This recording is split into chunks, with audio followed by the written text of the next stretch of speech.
నమః శివాయ. అందరికీ నమస్కారం. ఈరోజు మనము ఒక అద్భుతమైనటువంటి శివాలయం గురించి తెలుసుకుందాం. చుట్టూ చూశారు కదా, అందమైనటువంటి ఆలయము, చుట్టూ పచ్చని పొలాలు. ఈ ఆలయం పైన గుట్టపైకి మనం ఇప్పుడు వెళ్తున్నాము. ఈ గుట్టపైకి వెళ్ళే దారిలో మనకు ప్రకృతి రమణీయత చాలా అద్భుతంగా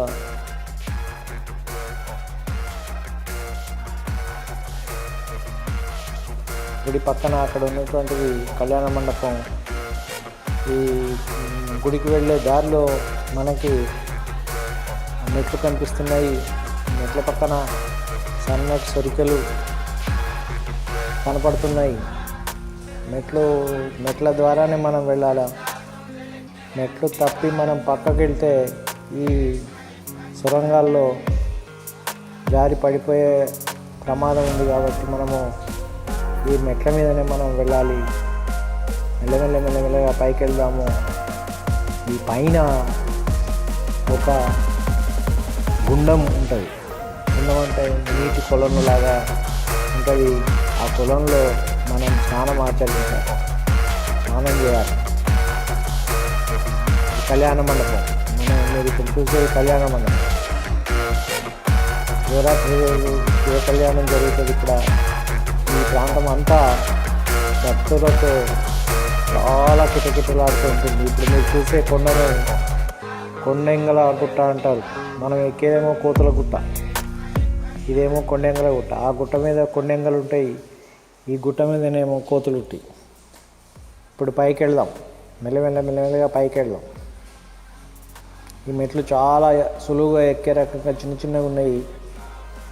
ఈ మెట్ల మీదనే మనం వెళ్ళాలి. చూద్దాం పైన ఏముంది, ఎంత దూరం ఎక్కాలి, దీని మహత్యం ఏంది అన్నీ ఈ వీడియోలో మనం తెలుసుకుందాం. మనం మార్నింగ్ 7 o'clock మొదలుపెట్టడం, పైకి వెళ్ళడం దాదాపు 30 to 40 minutes 40 నిమిషాల దాకా పట్టే అవకాశం ఉంది. ఈ గుట్టల మధ్యలో రకరకాల పాములు, కొండ చిలువలు, తర్వాత ఎలుగుబంటి కూడా ఇక్కడ నివాసం ఉంటుంది. కానీ మనం మెల్లమెల్లగా జాగ్రత్తగా అన్నీ చూసుకుంటూ వెళ్దాం. చూడండి ఎంత అద్భుతమైనటువంటి చుట్టుపక్కల గ్రామీణ వాతావరణంలో ఉన్నటువంటి ఇది. ఇక్కడ చూడండి చెరువు, తర్వాత గుట్ట, ఎదురుగా ఉన్న గుట్ట. ఇది ఒక చెరువు పక్కన ఉన్నటువంటి విలేజ్. ఇది పాత వరంగల్ జిల్లాలోని ముచ్చనపేట మండలంలో ఉన్నటువంటి కొడటూరు గుట్ట. ఇక్కడ సిద్ధేశ్వర స్వామి దేవాలయం అతి ప్రాచీనమైంది. ఇక్కడ వెనకటి కాలంలో సిద్ధులు నివాసం ఉండి పూజ చేసుకుంటూ శివుని గురించి తపస్సు చేయడం వల్ల ఇక్కడ శివుడు ప్రత్యక్షమై ఒక గుహలో శివుడు మనకు కనిపిస్తాడు. సో ఇది బచ్చన్నపేట మండలంలోని కొడటూరు గుట్ట. ఇక్కడ చూడండి చుట్టూ ఉన్నటువంటి పంట పొలాలు, చెరువు ఎంత బాగుంది.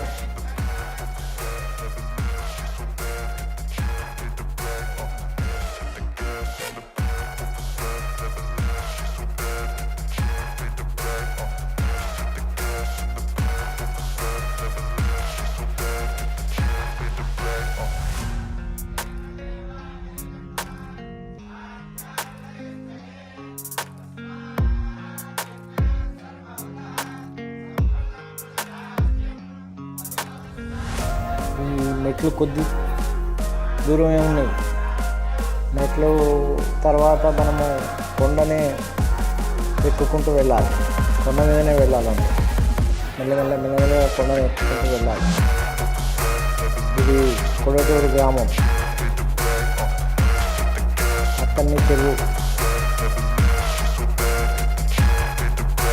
ఈ గుట్ట పైన చెట్లు, ఈ గుండు చూడండి ఎలా ఉందో. కొన్ని వేల సంవత్సరాల కింద నుంచి ఉన్నటువంటి నాగరికత ఇక్కడ మనకు కనిపిస్తుంది. ఈ గుట్ట పైన కొన్ని వేల సంవత్సరాల కింద కట్టినటువంటి గుహలు, రాతితో కట్టినటువంటి ఇళ్ళు మనకి ఇక్కడ కనిపిస్తాయి. ఈ గుండు చూడండి, ఇది ఎప్పుడు పుట్టిందో, ఎన్ని ఏళ్ల నుంచి ఇట్లనే ఉన్నది. ఓకే, ఇంకొద్దిగా ముందుకు పోదాం. పుట్ట పై భాగానికి వచ్చేసినాం. ఇప్పుడు మనం కిందికి చూస్తే లోయలా ఉన్నది. ఆ లోయలో రకరకాల చెట్లు ఉన్నాయి. ఈ చెట్ల ప్రాంతంలోనే మనకి కొండ చిలువలు, ఎలుగుబంట్లు నివాసం ఉంటాయని అంటారు. ఇక్కడ ఒక లోయ ఉంది, ఇక్కడ చూద్దాం.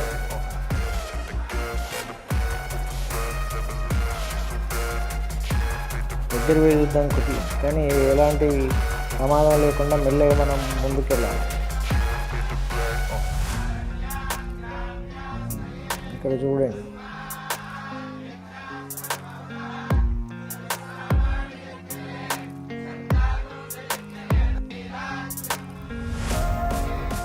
కొండ చిలువలు కనిపిస్తేనే చూద్దాం.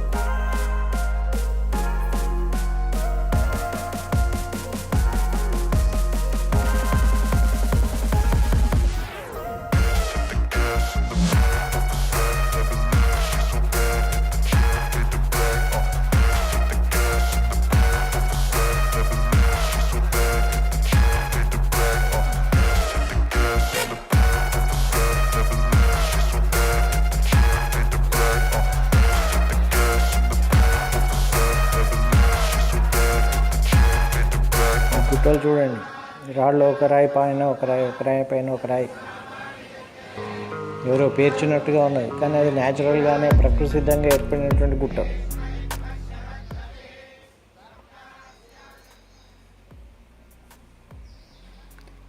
ఈ గుట్ట చుట్టూ గిరి ప్రదక్షిణ అనే ఒక సేవ ఉంటుంది. అప్పుడు దాదాపు ఒక 6-7 కిలోమీటర్స్, 6-7 కిలోమీటర్లు గిరి చుట్టూ, అంటే కొడటూరు గుట్ట చుట్టూ ప్రదక్షిణ చేసే ఒక మొక్కు ఉంటుంది. ఇక్కడి నుంచి మనం కిందికి పోలేము.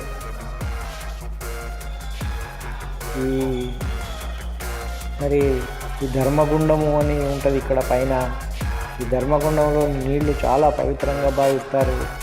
ఈ నీళ్లను ప్రతి ఒక్కరూ ఈ ప్రాంతంలో, మరియు చేర్యాల, సిద్దిపేట, జనగామ, ధన్పూర్, ఈ ప్రాంతాల వాళ్ళందరూ వచ్చి ఇక్కడ ఆనవాయితీగా స్నానం చేసి ఈ గుండంలోని నీళ్లను ఇంటికి కూడా బాటిల్స్లో తీసుకొని వెళ్ళే సాంప్రదాయం ఇక్కడ మనకు కనిపిస్తుంది. ఈ గుట్ట మా చిన్నప్పటి నుంచి కూడా ఇక్కడ చాలా ప్రసిద్ధికి ఎక్కినటువంటి గుట్ట. చాలా మహిమగల సిద్ధేశ్వర స్వామి ప్రతి సంవత్సరం చింతాకు పరిమాణంలో పెరుగుతాయి. దీనికి తార్కాణం ఏంటంటే, ఒకసారి చేయించినటువంటి నాగపడిగలు, శివలింగానికి నాగపడిగా మనము పెడతాం కదా, ఆ నాగపడిగా ఒకసారి చేయించి పెట్టిన తర్వాత మళ్ళీ సంవత్సరం తర్వాత చూస్తే అది కొద్దిగా టైట్ అవుతుంది. ఒక 10-15 సంవత్సరాల తర్వాత చూస్తే ఇంకా అది చాలా టైట్గా ఉంటుంది అన్నమాట. మా చిన్నతనంలో చాలా చిన్నగా ఉండే ఇది శివలింగం. ఇప్పుడు మనం చూస్తున్నది ధర్మగుండం. ఈ గుండం చాలా లోతుగా ఉంటుంది కాబట్టి భక్తులు ఎవరు పోకుండా చుట్టూ ఐరన్తో ఫెన్సింగ్ చేశారన్నమాట. ఇక్కడ భక్తులు స్నానం చేస్తున్నారు. ఈ పక్కన రాళ్లతోటి ఒకటి కట్టడం ఉంది. ఈ వెనకట సిద్ధులు వెనకటి కాలంలో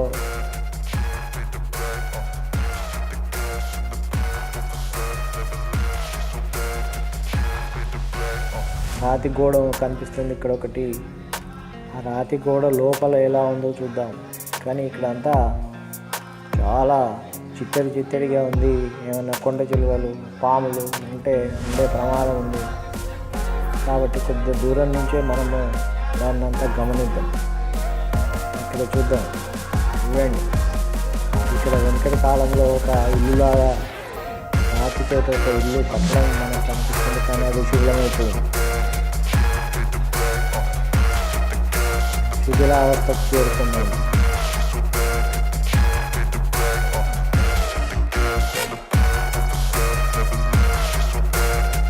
ఈ రాళ్ళు ఒకరాయి పైన ఒకరాయి ఎలా కట్టారు?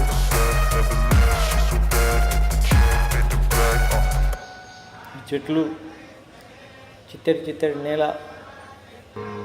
ఈ గుండంలో నీళ్లు తాగడానికి కప్పలు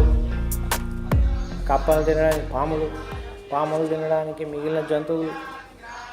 ఇది జీవ పరిణామ క్రమంలో ఒకదానికొకటి లింక్ అయ్యి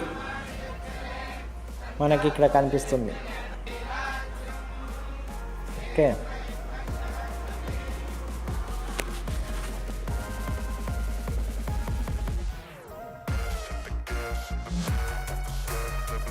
మనం గుండం దగ్గరికి పోదాం. ఇప్పుడు గుండం దగ్గర ఎలా ఉందో, నీళ్ళు ఎలా ఉన్నాయో. బయట నుంచి అయితే బ్లాక్గా కనిపిస్తున్నాయి నీళ్ళు, కానీ దగ్గరికి వెళ్ళి చూస్తే చాలా వైట్ కలర్లో తెల్లగా తేటగా కనిపిస్తున్నాయి. కానీ లోపల మురికిలాగా కనిపిస్తుంది. కానీ ఇది బావిలాగా ఉంది.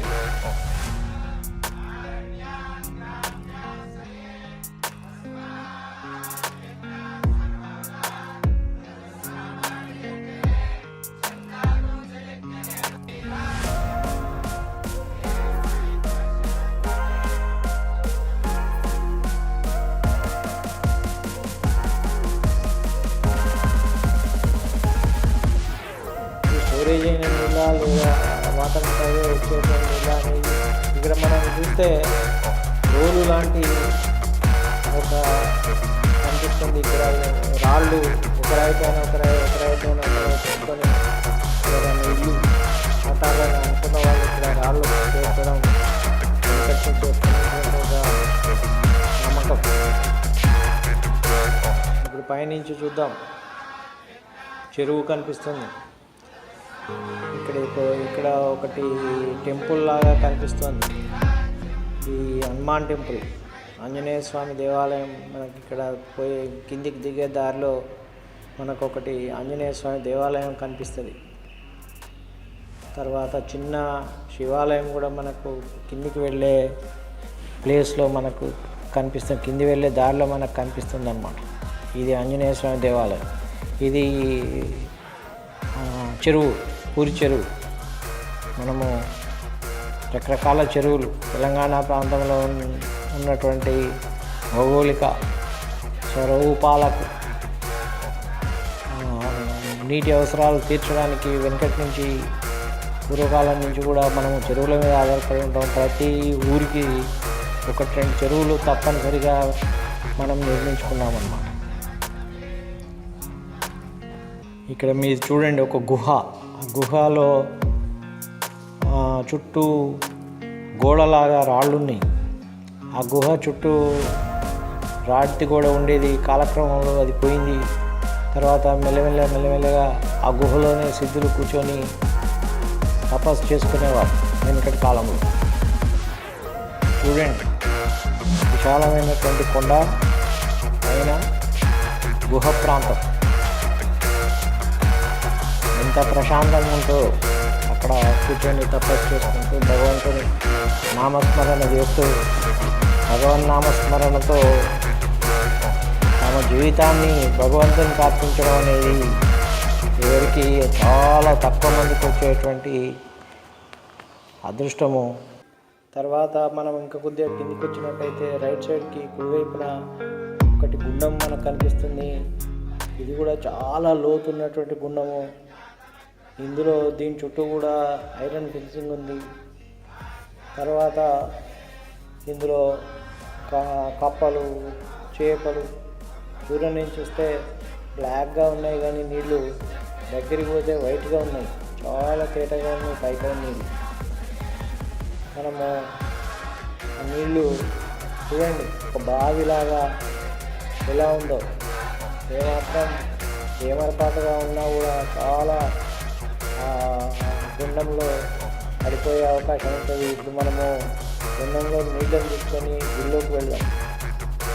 న్యాచురల్గా ఉన్నటువంటి అక్కడే ఉన్నాక కొబ్బరి కుప్పలో నీళ్ళని తీసుకొని గుళ్ళోకి వెళ్తున్నాను. అక్కడ శివయ్యకు ఆ నీటిని సమర్పించి మనము బయటకు వద్దాం. ప్రకృతిలో భాగంగా ఏర్పడుతున్నటువంటి ఈ గుడి ఎన్ని సంవత్సరాల కింద న్యాచురల్గా ఉంది. వాళ్ళు కూడా కడాయికి మధ్య ఎలాంటి సిమెంట్ కానీ మట్టి కానీ ఏది లేకుండా రాతికి మధ్యలోనే గ్రిప్ వచ్చే రకంగా మనం మన పూర్వీకులు ఏర్పాటు చేస్తున్నాం. ప్రకృతిలో జీవించిన వాళ్ళు, మనమేమో ప్రకృతిని ఖరాబ్ చేస్తున్నాం. మనం చుట్టూ అబ్జర్వ్ చేస్తే చూడండి ఈ రాయి ఎంత రాళ్ళు చూడండి, ఒక రాయికి మధ్యలో ఎంత. ఇప్పుడు ఈ రాయి చూడండి ఎంత పెద్దగా ఉంది. ఓకే, సిమెంట్ లాంటిది ఏం లేదు, కానీ ఇన్నేళ్ల తర్వాత కూడా చెక్కు చెదరకుండా బందోబస్తుగా ఉన్నది మొత్తం. ఓకే, ఒక పెద్ద రాయి, మళ్ళీ ఒక చిన్న రాయి, డోరు ఫ్రేమ్ కూడా రాతిదే. అట్లా నిలబడి ఉన్నది కొన్ని వేల సంవత్సరాల నుంచి. ఇది ఎవరు కట్టినో తెలియదు. ఓకే, ముందు నీళ్ళు. ఇక్కడ చూడండి, మనం ఏం చేస్తున్నాం ఇప్పుడు, చుట్టూ ప్లాస్టిక్స్. ఆ ప్లాస్టిక్స్ తిని పక్షులు, జంతువులు ఖరాబ్ అవుతాయి, ఆరోగ్యాన్ని ఖరాబ్ చేయాలి. మనం ఆరోగ్యం ఖరాబ్ చేసుకుంటాం. మనం ఆ ప్లాస్టిక్స్ను చూడండి, అవి కురుకురేలు, బిస్కెట్ ప్యాకెట్లు, లేస్ ప్యాకెట్లు, ఇవన్నీ తినడం తప్పు కాదు, ఆ కవర్లు బయట పారేయడం తప్పు. ఇప్పుడు మెల్లగా కిందికి దిగుదాం. దిగే దారిలో మెల్లగా దిగాలి. ఈ మెట్టు పైకి మెట్ల పూజ మొక్కు. ఆ మెట్ల పూజ చేసేవాళ్ళు నీళ్ళతో ఆ మెట్లను కడిగి దానికి పసుపు కుంకుమ గంధం పెట్టి గుట్ట పైదాకా మెట్లను పూజ చేసుకుంటూ వెళ్తారన్నమాట. చూడండి దారి ఎంత ఇరుగ్గా ఉందో, వచ్చే దారి. ఈ దారిలో జాగ్రత్తగా మనం నడవాలి. ఈ బొట్లు అంటే పూజ చేసినటువంటి బొట్టు దారి చూపే రకంగా మనకు కనిపిస్తుంది.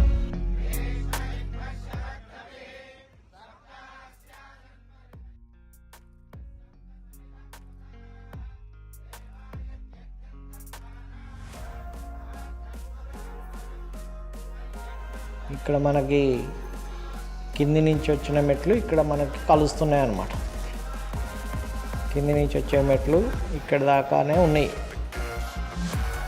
ఇక్కడ వరకు నడిచి వచ్చిన తర్వాత అప్పుడు మెట్లు మనకు కనిపిస్తుంది. అద్భుతమైనటువంటి ఈ క్షేత్రం గురించి ఇంకొక వీడియో చేస్తున్నాను. Subscribe my channel, like my channel, share my channel. మీకందరికీ కృతజ్ఞతలు. ఓం నమః శివాయ.